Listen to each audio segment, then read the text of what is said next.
Di manakah asal usul kita? Kullukum min Adam, Adam min turab, inna akramakum indallahi atqakum. Sesungguhnya kamu daripada Adam.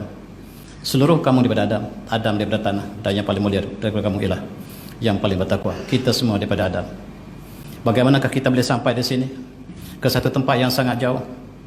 Dan kita lihat buku-buku yang tulis oleh ulama kita, umpamanya Al-Bidayah wa Nihayah, yang ditulis oleh Ibn Katsir, menceritakan sejarah manusia.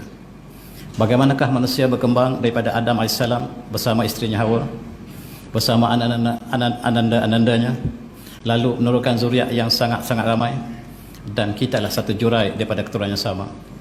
Dan kita juga lihat dalam Al-Kitab Al-Kamil bit Tarikh yang ditulis oleh Ibn Athir, mereka juga menyebut perkara yang sama. Kita ialah sebahagian daripada keturunan yang sama. Kita lihat hari ini DNA manusia sama saja di mana saja, membuktikan kita satu keluarga yang sama. Dan kalau kita lihat dalam catatan sejarah umat Islam, umpamanya Ibn Athir mengatakan kita umat Al-Jawiyun, disebut sebagai Al-Jawiyun ialah anak keturunan daripada Nabi Ibrahim AS. Kita tidak pasti, tetapi itulah yang disebut oleh Ibn Athir, disebut oleh Al-Qurtubi.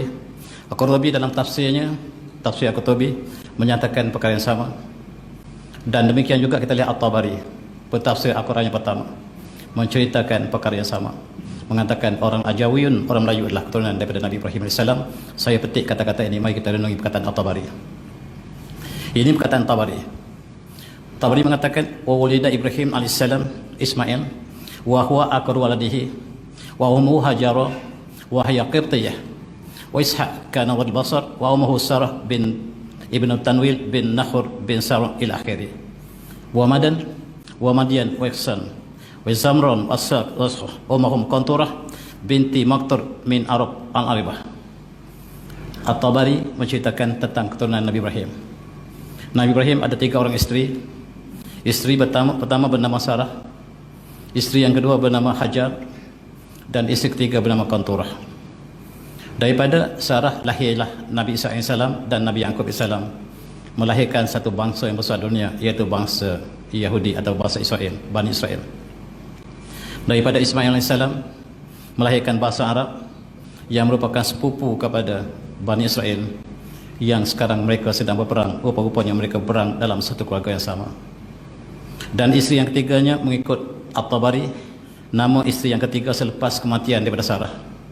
Sarah berpesan, sekiranya saya meninggal dunia, kawinilah Qanturah. Qanturah dibela oleh Sarah sebagai pembantunya, dan Nabi Ibrahim selepas kematian Sarah berkahwin dengan Qanturah, melahirkan anak yang ramai. 6 orang disebut oleh At-Tabari, namanya Madan, Madian, Yusqan, Zamran, dan seterusnya. Seorang daripada anak ini namanya Madian, diletakkan di Hijaz. Yang 5 lain, Nabi Ibrahim minta supaya bergerak ke sebelah timur dan mengembara ke sebelah timur dan makmurkan bumi sebelah timur. Jangan duduk di bumi Arab, kecuali Madian. Madian akhirnya membentuk satu kaum yang besar, yang Allah ceritakan dalam surah yang banyak Al-Quran. Diutuskan Nabi Syuaib AS kepada kaum Madian. Madian ialah ananda kepada Nabi Ibrahim AS. Adapun adik-adiknya yang bernama Madan ataupun Yaksan, Zamzron, diminta oleh Nabi Ibrahim supaya berpindah ke sebelah timur, dan mereka bertebaran sebelah timur. Mengikut saintis ataupun mengikut kajian antropologi, arkeologi, mereka mengatakan keturunan inilah kaum yang kita kenali sekarang sebagai Mongoloid. Mongoloid ialah anak kepada Qanturah, dan mereka ini bergerak ke sebelah timur, membentuk bangsa Rusia sekarang, bangsa Jepun, bangsa Mongolia, bangsa Indonesia, bangsa Melayu, bangsa Jawa, bangsa Bugis daripada keturunan ini. Cuma ayahnya tidak dapat dibezakan. Yang mana satukah ayah daripada Cina, daripada Jepun? Rupa-rupanya kita satu saudara. Mengikut kajian At-Tabari, mengatakan kita adalah satu saudara. Dan salah seorang daripada ananda ini telah sampai ke sebelah negara sebelah timur, namanya Champa. Inilah bumi kita yang pertama. Di sinilah kita lihat bandar-bandarnya bernama Singhapura, bernama Indrapura, bernama Wijaya.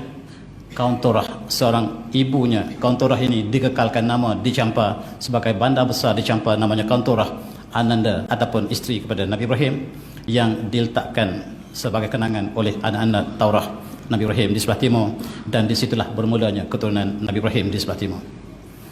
Dalam sejarah tanah air, kita sebut ada kerajaan Punan yang pertama di sebelah timur ini. Wallahu alam apakah asalnya, tetapi mengikut Ibn Athir, dialah keturunan daripada Konturah. Dalam hadis Rasulullah juga menyebut tentang Konturah, dan Rasulullah menyebut secara khusus anak Konturah ialah yang akan datang menghancurkan Baghdad kemudiannya. Benar, Mongolia kemudian datang menghancurkan Baghdad, itulah anak Konturah. Dan Mongolia tuan-tuan adalah sepupu tuan-tuan. Orang Mongolia sepupu dengan orang Jawa, sepupu dengan orang Melayu, dan orang Jepun juga sepupu kita, dan kita berperang satu keluarga sebenarnya.